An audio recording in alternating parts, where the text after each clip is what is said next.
This is CBC Nova Scotia News. Ferry strike, a potential Marine Atlantic labor dispute sparks economic concerns in Cape Breton. Plastic patients, high-tech mannequins power Nova Scotia's new primary care training lab.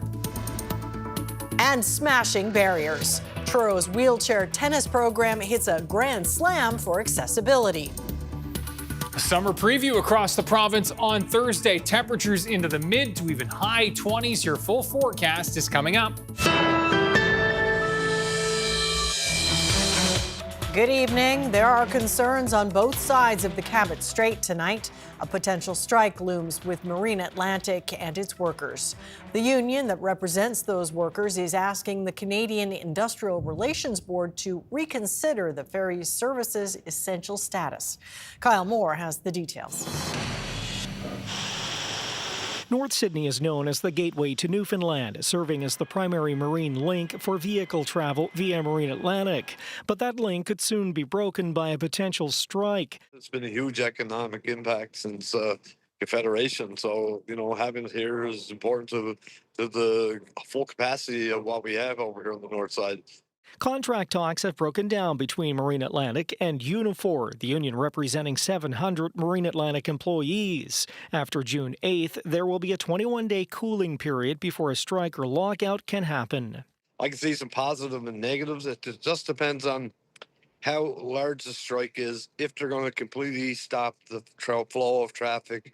Across the water, there's also some concerns. St. John's Board of Trade CEO says ferry service is essentially the province's highway to the rest of Canada and should remain an essential service. In no other province would you walk into or onto the Trans-Canada Highway and say that it is closed. You simply wouldn't do that. Unifor wants the Canadian Industrial Relations Board to reconsider the ferry service's essential status, which could result in a major reduction of services if granted. We can't have that happen to Newfoundland and Labrador because of the numerous volume of products that are critical, not the least of which are medical supplies and food that we all rely on. We won't have access to it. The federal finance minister also weighed in on the possible disruption, saying he will be bringing the issue back to his colleagues in Ottawa. This is going to require all our attention and working hand in hand with the province to find a way forward. In an email to CBC, the Crown Corporation says it's preparing its submission to the CIRB to argue it's an essential service and to lessen any impacts should a strike move forward. Kyle Moore, CBC News, North Sydney. A man is dead after a stabbing earlier today in Cape Breton. Regional police say they found a man with stab wounds on Frederick Street in Whitney Pier just before 11:30 a.m. He was taken to hospital with life-threatening injuries but later died. Officers, with the help of RCMP, were able to locate a vehicle that fled the scene. 2 men have been arrested and the investigation is ongoing. Nova Scotia families eventually won't have to worry about placing their children on dozens of daycare wait lists while trying to secure childcare. The province is in the early stages of creating an online childcare portal, which will include a centralized daycare wait list. It's something advocates and operators have been pushing for years.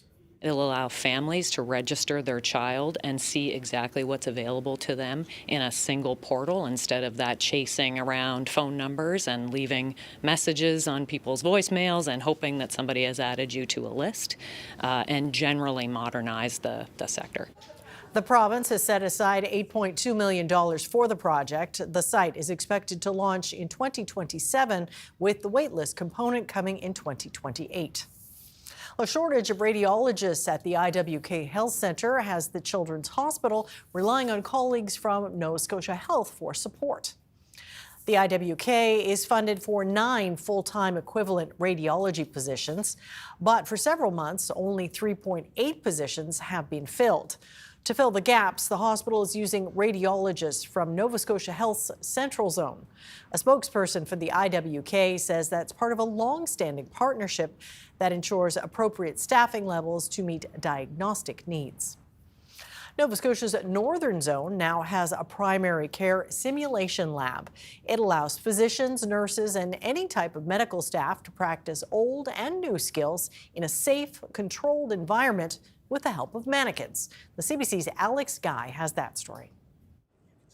You can actually see under ultrasound guidance the blood flow within the vascular space. These veins are from a mannequin at New Glasgow's Highland Health Home and Learning Centre. It's different from other simulation labs in the province. It's not for emergency or critical medicine, but for primary care. Derek LeBlanc has been working with simulation labs in Nova Scotia for over 20 years. He says this lab has a lot to offer staff.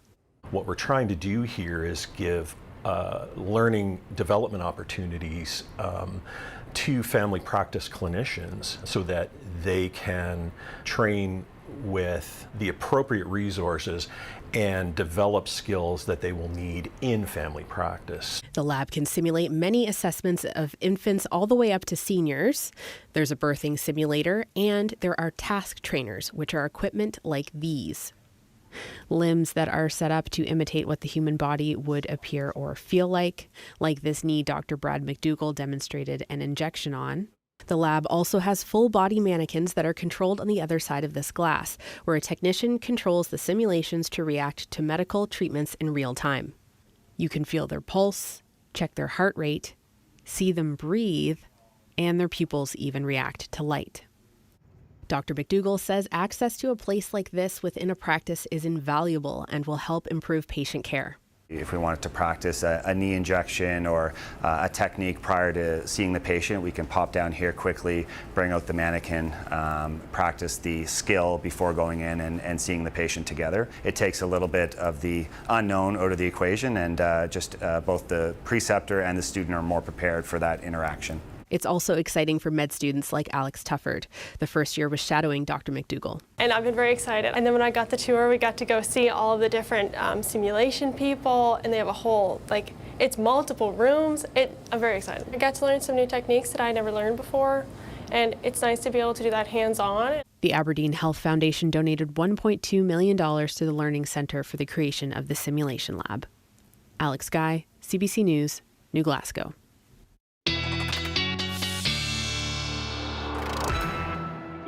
And we've got Ryan here with the first look at the weather, and boy, it sounds pretty nice. Yeah, absolutely. Tomorrow looks fantastic on top of what was a very nice day today. Have a look at our temperatures across the province for this Wednesday. We were in the 11 to 15 range for Cape Breton.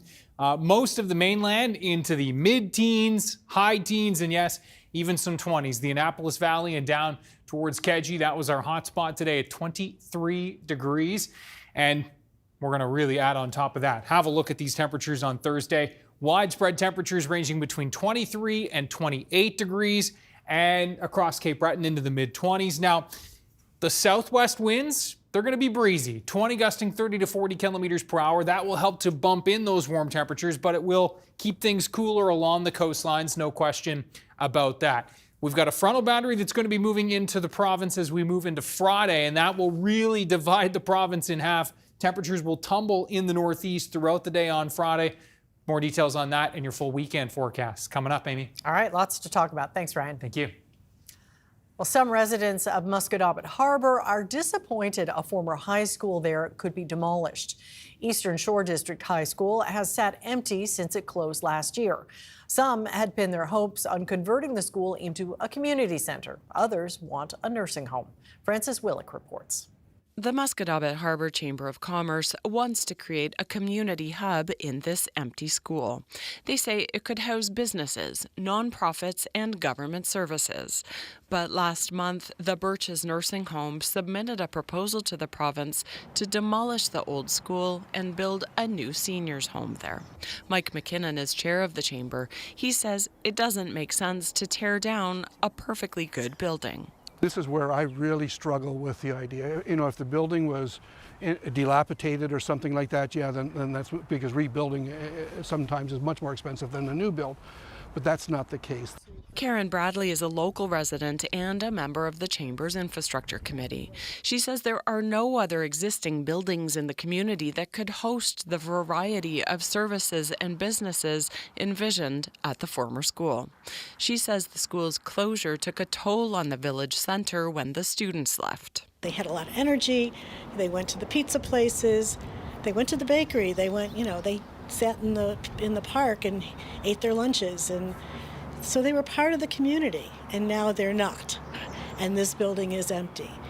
And if it gets torn down, the potential to have that kind of vibrancy and engagement is gone, and we won't get it back.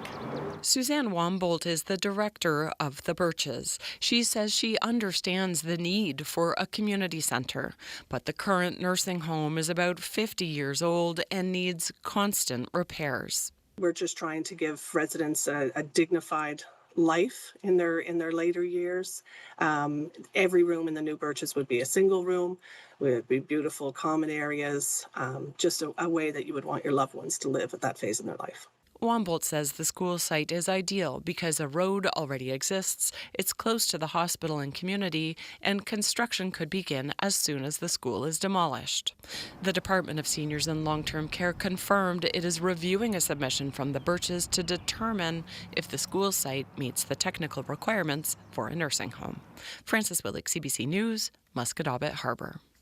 The MV Sarima is returning to the ferry service. It will be used as a third vessel to ensure more reliability this season between Nova Scotia and PEI. We have MV Sarima in Wood Islands now, and that vessel will be here for right through the middle of October, so for our entire peak season.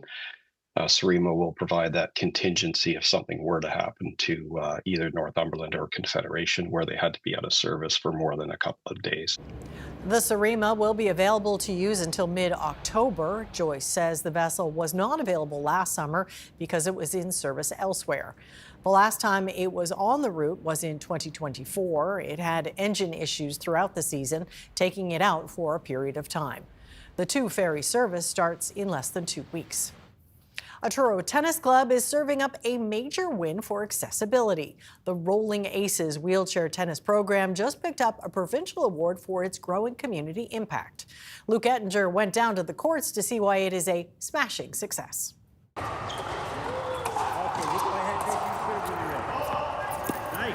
The Rolling Aces are serving up a sense of community. The tennis club now has 5 sport wheelchairs and are eyeing even more. And last month, the Truro Tennis Club group received provincial recognition, a Sport Makes a Difference award from Sport Nova Scotia.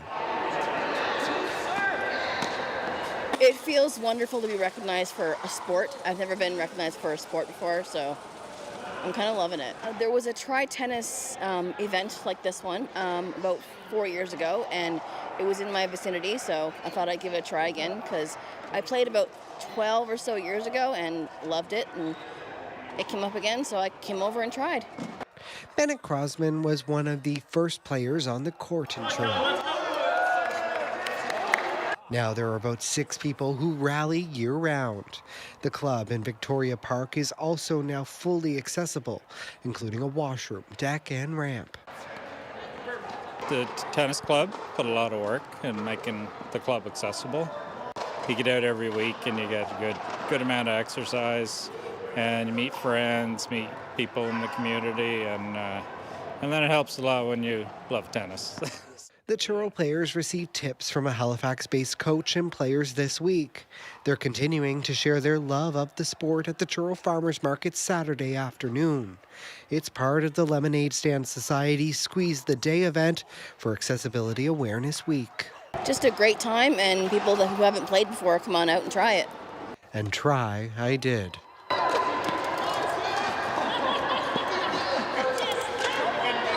Luke Ettinger, CBC News, Truro. Well, Truro students picked up the Peace Torch as it passed through the town on a tour of Atlantic Canada. They joined runners from several countries, including Canada, Switzerland, and Mexico. Truro Mayor Kathy Hinton welcomed the groups outside Town Hall. The International Peace Run traversed all 7 continents. The Atlantic leg is expected to carry on to Windsor before wrapping up in Halifax on June 9th. There have been several stops already in New Brunswick and PEI.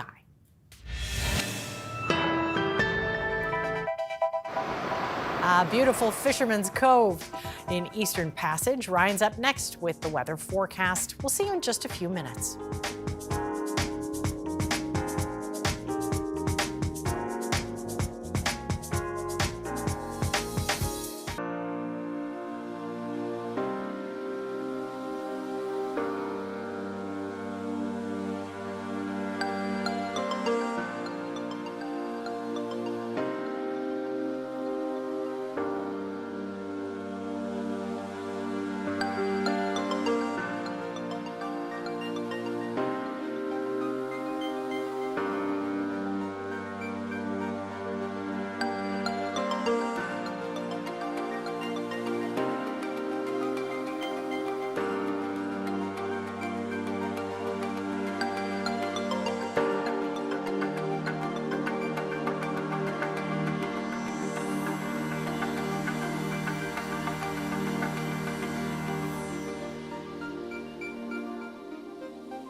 And we've got Ryan back with his full weather forecast, and Thursday sounds just terrific. It really does. Bring on summer, right? Absolutely. I'm all for it. Yeah, listen, we've had some previews already. Short ones. That's right.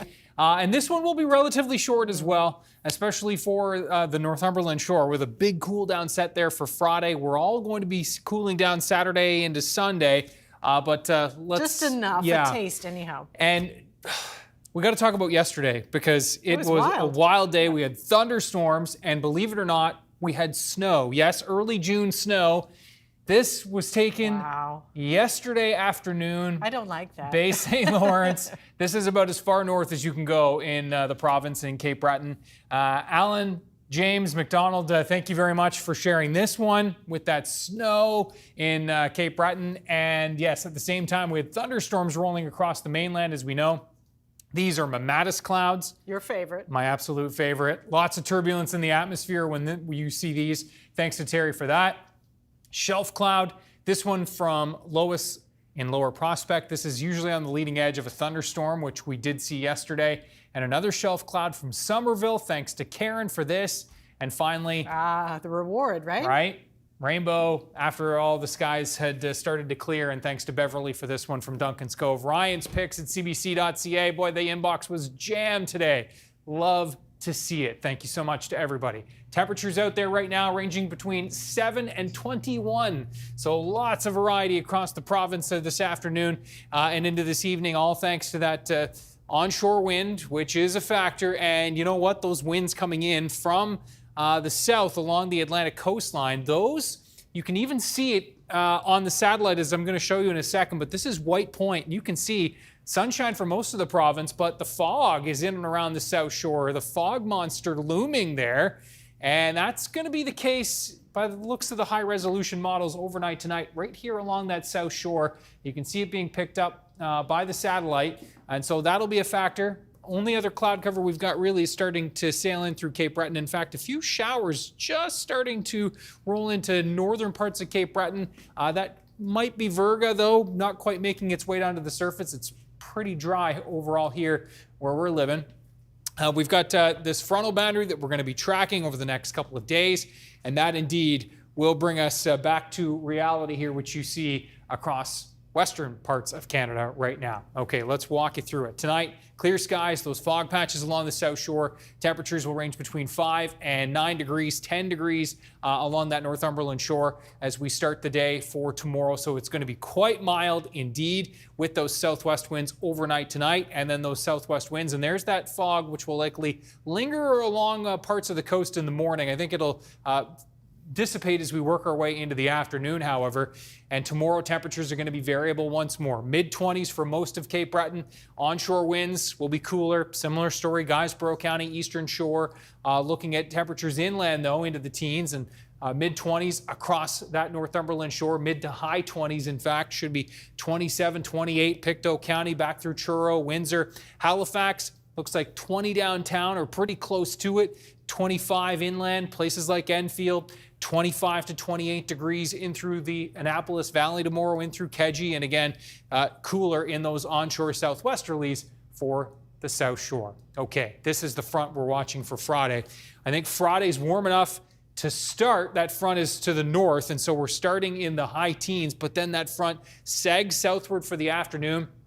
The wind becomes northeasterly, and that ushers in that much cooler air for Friday afternoon. So my highs, 18, 19 degrees here, but it looks like as we move into the afternoon, more like 13, 14 degrees, even cooler right along the coastline in the northeast. We're going to hang on to the warm temperatures, though, by the looks of it, for the southwestern parts of the province. Likely could see a temperature drop even for places like Truro, however, as that front will creep southward. Then for Saturday, increasing clouds, but it's looking more and more likely we're going to stay dry. Then this next system will build in Saturday night in through Sunday. So Saturday looks like maybe 16 to 20 degrees.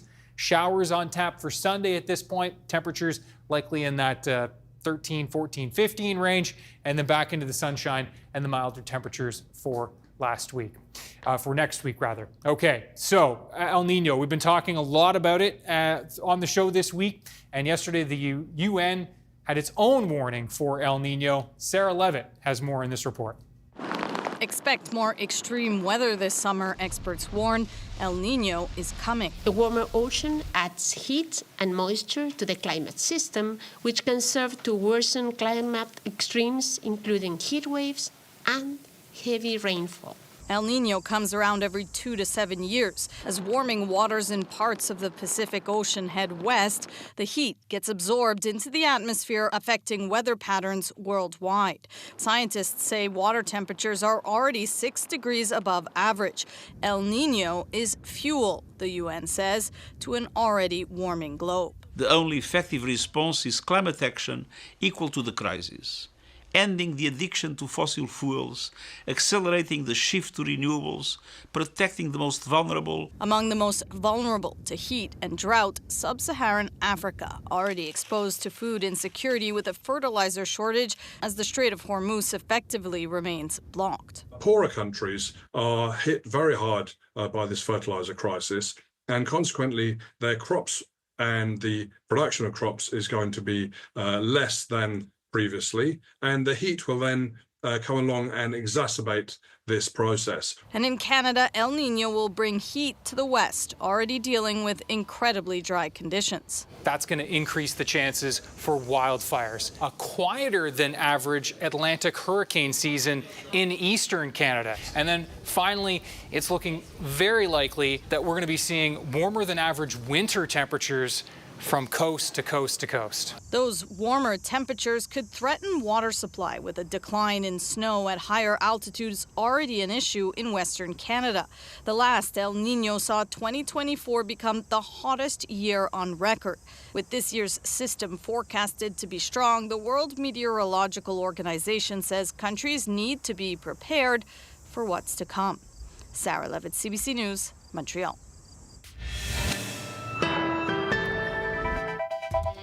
Coming up, the Lung Association of Nova Scotia says new air quality regulations in the province are long overdue.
Wednesday is World Clean Air Day, and this week Nova Scotia is rolling out its first major update to provincial air quality regulations since 1995. For more on this, we're joined by Frank Dunn, the interim CEO and president of Lung NSPEI. So, sir, first off, your reaction to these updated regulations? From a Lung Nova Scotia PEI perspective, these regulations, I think, are long overdue. Clean air is such a vital part of healthy lungs and healthy communities. And, it's been over, I think, 30 years since these regulations have been updated. And, updated now with the most recent science and modern guidelines can only improve air quality in Nova Scotia. Well, why do you think it took more than 30 years and multiple governments for these updates to happen? Well, I think governments have lots of varying priorities, and in this particular case, I don't want to dwell on the past, and I applaud the current government for making these changes to the regulations. In Nova Scotia, we have one of the highest rates of COPD and lung cancer in the country, and improvement in air quality can only help us in reducing and helping prevent those respiratory diseases. Well, on that, how much of a role does outdoor air quality play in that compared to factors like smoking or indoor radon? Yeah. You hit the two top ones. You nailed it on the head. Smoking rates in Nova Scotia are one of the highest in the country, as well as radon gas in our homes. Are also one of the highest in the country. So they would be the two leading causes of lung cancer. However, there is a contributing factor when it comes to air quality, and the cleaner the air, the healthier your lungs are going to be. In practical terms, though, what does this actually change for the air that Nova Scotians breathe? Well, if you look at the regulation change, prior to the change, I believe there was 6 pollutants that were being monitored, and there was emission controls. These new regulations have 26 air pollutants that need to be monitored and controlled to a certain level. The best way I can describe it to you is, for people. It's much more than, air quality is much more than, if you see a smoggy air or a smoking air. There are many invisible pollutants in our air, and the more that we can control those air pollutants, the better off we'll be from a lung health perspective. And healthier lungs mean healthier communities, and hopefully down the road, less of a demand on our healthcare system. Well, when we're talking about these regulations, we're talking about manufacturing plants, power generating stations, mines, quarries. Do you think these regulations have enough teeth to keep these emitters accountable? Well, I can tell you that, the creation of the regs, when the Department of Environment updated these regulations, they did use World Health Organization guidelines. They did do surveys with various stakeholders, and we were part of that. There was lots of input. The most up-to-date current science was used in developing the regs. I guess that's the best way I can describe it to you, is whether it's believed that they're as strong as they can be. We are in another wildfire season, and smoke over the last few years has had an impact on air quality. How big a concern is the growing frequency of these kinds of fires? Well, wildfires are obviously one of those situations where they increase or decrease the air quality. I know that when we had the wildfires a couple of years ago, that the increased inquiries to Lung Nova Scotia PEI around what citizens can do, those that have asthma or COPD, what they could do to help prevent, reoccurrences of instances. So obviously, wildfires do decrease the air quality in Nova Scotia, and it's something that we have to deal with whenever there's a wildfire. All right, we will leave it there. Frank Dunn, thank you so much for your time today. We appreciate it. Thank you, Amy.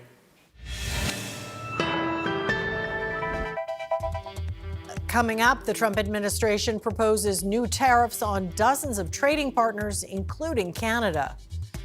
And tensions escalate between the U.S. and Iran as both countries launch a series of attacks despite their ceasefire.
Welcome back. The Trump administration is planning to hit a dozen countries, including Canada, with a new tariff. The U.S. Trade Representative is accusing the countries of not doing enough to enforce bans on forced labor in supply chains. The CBC's Ashley Burke explains what this means for Canada and how the Prime Minister is responding.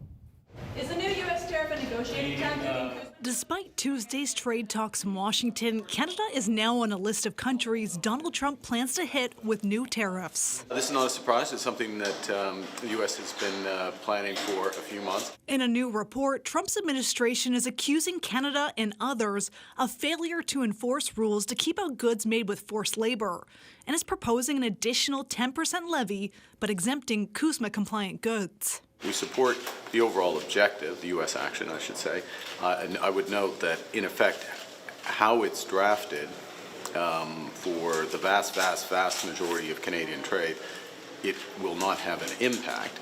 Carney now promising to introduce legislation soon to do more to address forced labor. Canada has a very strong legislative regime against forced labor in supply chains.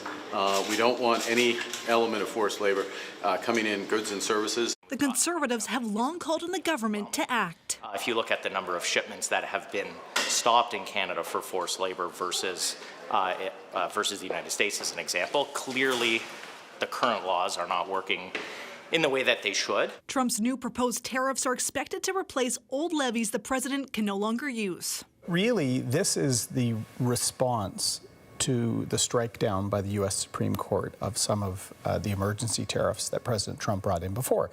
They were illegal. It's coming up as CUSMA is up for review on July 1st, and Trump is reviving his taunts about Canada becoming America's 51st state. I've said that ever since I've been here. That's a great discussion for the president and the prime minister to have. Trump's ambassador to Canada reposting Trump's latest comment about the sovereignty of Canada, aimed at the very country he's posted in. I represent the president of the United States of America. My job is to promote America's views. The minister handling this file, Dominic LeBlanc, says the U.S. gave Canada a letter of intent about the future of CUSMA. But he says it's up to the U.S. to announce what it says and how it plans to move forward with that trade deal. Ashley Burke, CBC News, Ottawa. Hostilities between Iran and the U.S. have flared again in the Gulf region. It's the latest test of their shaky ceasefire as peace talks remain stalled. Washington says it struck Iranian launch sites in the south of the country as well as Iranian boats in the Strait of Hormuz, while Iran launched a deadly attack on Kuwait's international airport. Blake Sifton reports. Now, we've seen multiple exchanges of fire between Iran and the U.S. in recent weeks, but this is a very serious escalation. In addition to the one person killed, authorities in Kuwait said that dozens of people were injured, including passengers, in that Iranian drone attack targeting the country's main civilian airport. They also said that damage was sustained to unspecified diplomatic facilities, and that airport only reopened on Monday after being closed in February when the Iran war began.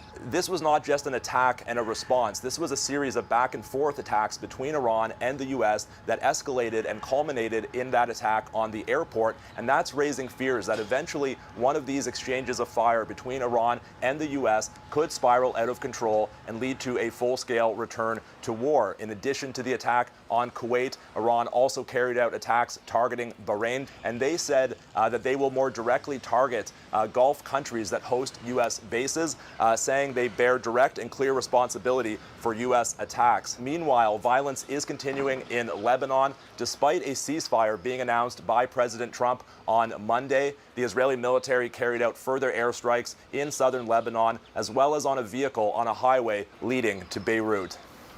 Blake Sifton for CBC News, Tel Aviv. British police are facing a backlash over the case of an 18-year-old who died after he was attacked in southern England last December. Police handcuffed and arrested the teen after he'd been stabbed. His killer had falsely accused him of a racist attack. Julia Chapman reports from London. But first, a warning that some viewers might find video in this story distressing.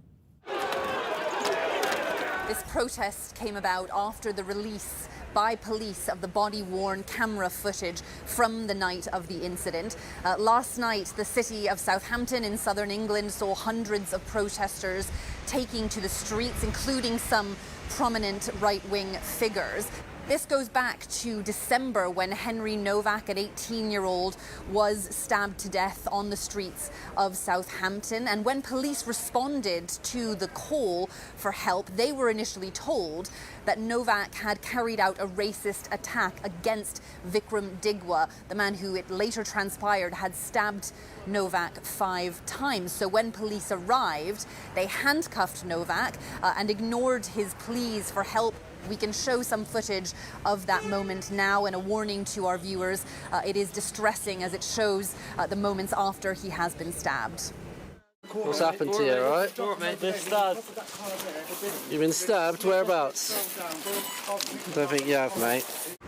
Novak later lost consciousness. The officers tried to revive him. That's when they realized that he had been stabbed, but they were unable to save his life. Now, demonstrators and right-wing politicians here in the UK say this is a result of two-tier policing. They say that the officers in question placed undue prominence on the claim that there had been a racist attack and not enough on the cries for help from Henry Novak. Keir Starmer, the British Prime Minister, has said there are serious questions for the police to answer. There will be an investigation that is ongoing by the police watchdog in England, and one of the elements they're looking at is the potential impact of guidance for police officers about anti-racism. The attacks directed towards police officers in Southampton last night were disgraceful and completely unacceptable. This is a time for serious work, not rage. Those words echoing those of Novak's family, who say although they condemn the way their son was treated by the police, they don't want his death to be used as an excuse to stoke tensions here. Julia Chapman, CBC News, London. There has been another seismic shakeup at America's most prestigious and longest-running news and current affairs program. Just days after 2 correspondents and an executive were fired from 60 Minutes, CBS has also axed veteran correspondent Scott Pelley, a highly respected journalist who's been with the network since 1989. Katie Nicholson reports. But there is a North American free trade agreement. And there shouldn't be. It's a disaster. But it is there. Yes. For 22 years, Scott Pelley was one of 60 Minutes' most vaunted journalists. The CBS News stalwart was also once the network's chief evening news anchor. For all of us at CBS News all around the world, goodbye and good luck. But after 37 years with the so-called Tiffany Network, Pelley was fired late Tuesday after clashing with 60 Minutes' new executive producer in a fiery Monday meeting. Leaked audio of the meeting revealed Pelley said his new boss, Nick Bilton, had slender qualifications and would never be welcome. Pelley also has choice words for CBS News' controversial head, Barry Weiss, saying she was brought in to kill the show. Weiss was hired last year as CBS's parent company was acquired by Skydance Media and has since made sweeping changes. Skydance's CEO is a friend and supporter of U.S. President Donald Trump.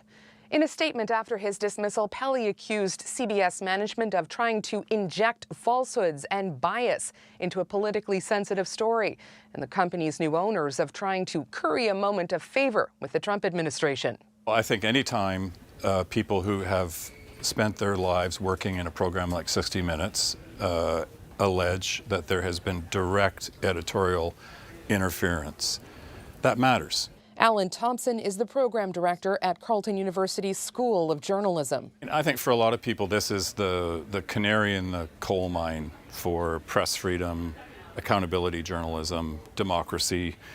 Clearly, the old guard working at 60 Minutes sees this as an assault. Barry Weiss did speak with staff this morning and said that Pelley broke the foundation of trust and mutual respect in the newsroom, and leaders could not find a way back with him. Scott Pelley responded to Weiss's assertions, saying she lied and that there was no effort of any kind to find a way back. Katie Nicholson, CBC News, Washington. Alberta Premier Danielle Smith is now breaking down what an independent Alberta could cost the province. She said it would run into the hundreds of billions of dollars. But as the CBC's Tristan Mottershead explains, separatists are not sold on the numbers. I think I came up with almost $400 billion worth of transitional costs that we'd have to assume. Separation continues to be top of mind, and the question of whether an independent Alberta could work remains unclear. But this new price tag from the provincial government is starting to shed some light. We want to be very realistic about what kind of costs and inconveniences people would have in their life if they decided to vote otherwise. At a press conference on Monday, Alberta Premier Danielle Smith estimated an upfront cost of $400 billion with an additional $25 to $50 billion annually. We'd have to renegotiate all of our trade agreements around the world and establish trade offices. We'd have to set up a post office. We would have to regulate telecoms, banking. Adding that $170 billion of that cost is Alberta's share of national debt alone. They're true numbers, but I think they're a little bit on the conservative side. This professor of economics estimates that total cost could be even higher. I think it could be at least $500 billion, personally. DeVay believes the reaction of international capital and trade markets is going to be severe, leading to an even bigger bill. Literally, within 3 to 5 years of Alberta independence, we could have complete zero income tax in the federal and provincial income tax in the province of Alberta. On the other side of the coin, the Alberta separatists feel that $400 billion possibility is worth complete freedom. $400 billion? Who cares? We're paid off in 8 years. But DeVay says the separatists haven't fully factored in the cost of creating a brand new national government out of nothing. If it actually was a good idea in terms of costs and benefits, now and in the long term for me, my daughter, etc., sure, I would be on board. But the numbers literally that have been put out by the independent side do not work. We put over $800 billion into Confederation through equalization in the last 30 years, right? If you put compound interest on that, Canada owes us $4 or $5 trillion. Alberta's Minister of Finance says the provincial government is aiming to give Albertans a clear understanding of the financial impacts that would come with separating.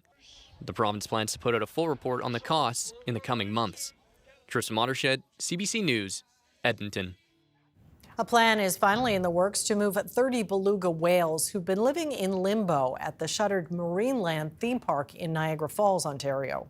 The federal government has okayed a proposal to split up the group and send the animals to several different aquariums. But as Lisa Shing reports, there are still many hoops to jump through. After years of circling these tanks, new homes for 30 remaining belugas at Marineland is closer to becoming reality. I have signed off on the transportation permits. I think this is a positive step forward. The federal government has issued some of the permits so the animals can travel across international borders and has endorsed a rescue plan from a U.S.-based group of zoos and aquariums. It would see the animals sent to 5 facilities, 4 across the U.S. Ottawa has just approved another in Spain, the biggest in Europe. Locations it believes they'll be well cared for. It's the standards in the institutions that I'm satisfied. The future of the whales at the former amusement park has been uncertain as it faces financial and regulatory hurdles. Last fall, Marineland threatened to euthanize them after the federal government blocked them from going to China. The Spanish aquarium has done these sort of rescues before, saving and housing 2 belugas from the war zone in Kharkiv, Ukraine 2 years ago. The whales spent 12 hours on a cargo truck across the country, then were lifted by a crane onto a 6-seater plane and flown to Valencia, where they're reportedly thriving. It's challenging, but it's not impossible. While this particular rescue would be much bigger, this zoology professor says it can be done. The animals have specific needs whenever they have to be moved, but the knowledge and the science behind it is really very, very well known. In a statement, a spokesperson for the collective of aquariums told CBC News while they were prepared to activate in a matter of weeks, they don't have full authorization to move the animals yet. That includes import permits, final approvals through the Fisheries Act, and medical checks to make sure the whales are healthy enough to travel. Lisa Shing, CBC News, Toronto.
And welcome back. Now, earlier in the show, you showed lots of great photos from yesterday, all that wild weather. You have got some more, or at least one more, right? I do, absolutely. Another pic to share, and have a look at this. We're going to zoom in on the Halifax area. This was taken this morning. It was a little on the foggy side early this morning. Oh, and that is very the nice. Silva. Ghostly looking. Isn't it? Yeah, I like it. Beautiful shot. Thanks to Christina. Great lighting there. The sun trying to break through. Yeah, boy, lots of sunshine tomorrow for the Silva and everybody cruising around through Halifax Harbor with temperatures right near 20 degrees. Obviously, it will be cooler in the onshore winds, which are from the southwest. Water temperatures are still around 8 degrees, 7-8 degrees in the Halifax Harbor area. So cool, all on that Atlantic coastline, but inland we're going to be nicely baking into the low to mid to even high 20s across the province. Obviously variable depending on your proximity to the coast. Big shift for Friday. Note the temperatures in the northeast. Cape Breton, the Northumberland shore will likely peak in the 17, 18, 19 degree range on Friday, but the winds are going to shift to northeasterly throughout the morning, and that will really shift the temperatures as they will fall behind that frontal boundary. Here's how it plays out. So there's Thursday, nicely under this ridge of high pressure, and then that front will creep in on Friday. Note Friday morning, looks like at this point that front is still going to be across the northeast, to the northeast, and then it will fall in and across the province for Friday throughout the morning into the afternoon. The southwest will remain on the warm side, and we'll be seeing then everybody kind of moderate a little bit for Saturday. Increasing clouds Saturday, but it looks like temperatures should range between about 16 to 20 degrees on Saturday. A cooler day and a wetter day on Sunday. And then it bumps up again. It does. All right. Well, hundreds of performers took over the streets of Lima recently to mark Peru's National Clown Day.